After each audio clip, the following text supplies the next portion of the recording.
রমাদানের প্রস্তুতি ৪। কোরআন আল্লাহ সুবহানাহু ওয়া তাআলার কালাম, আর আমরা মুসলিম। তারপরও কেন যেন সাধারণভাবে বেশিরভাগ মানুষ কোরআন থেকে অনেক দূরে। পড়া থেকে, বোঝা থেকে, শিক্ষা নেওয়া থেকে মানুষ যখন অল্প অল্প দিনের দিকে ফিরে কোরআনের অর্থ বুঝতে চায়, সেটা অনেক প্রশংসনীয় বিষয়। কিন্তু অনেকেই আর সময় করে উঠতে পারেন না কোরআন পড়তে শেখার বিষয়। অনেকে খোঁজেন সহজে কোনোভাবে শেখা যায় কিনা। কোরআনের শিক্ষার তো কোনো ট্যাবলেট নেই যে রাতারাতি শেখা হয়ে যাবে। 30 সেকেন্ডের রিল দেখে শেখার উপায় নেই।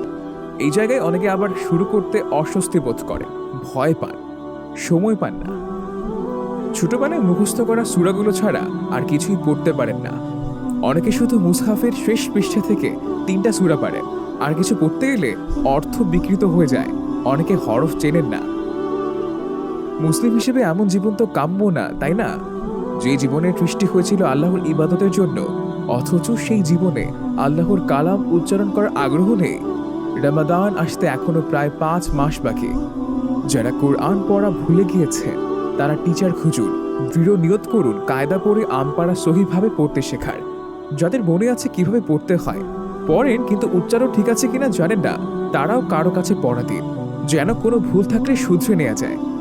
যারা সহি করে পড়া শিখেছেন কিন্তু সূরা তেমন মুখস্থ নেই, তারা মুসহাফ দেখে দেখে নফল সালাতে সূরা ফাতিহার পর সূরা মিলিয়ে পড়ুন। ওই যে আমরা আগের পোস্টে কিয়ামুল লাইল, সলাতুদ দোহার কথা বলেছিলাম, সেসব সলাতে ফাতিহার পর দেখে দেখে সূরা মিলিয়ে পড়ুন। এই 5 মাসে কোরআনের সাথে সম্পর্ক আরো মজবুত করে নিব ইনশাআল্লাহ, যেন রমাদানের সেই সম্পর্ক আরো অনেক দৃঢ় হয়।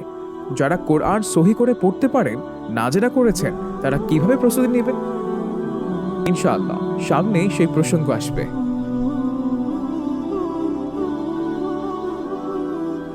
আসমানের আয়োজন, দুনিয়ার আবেশে আসমানের আয়োজনে।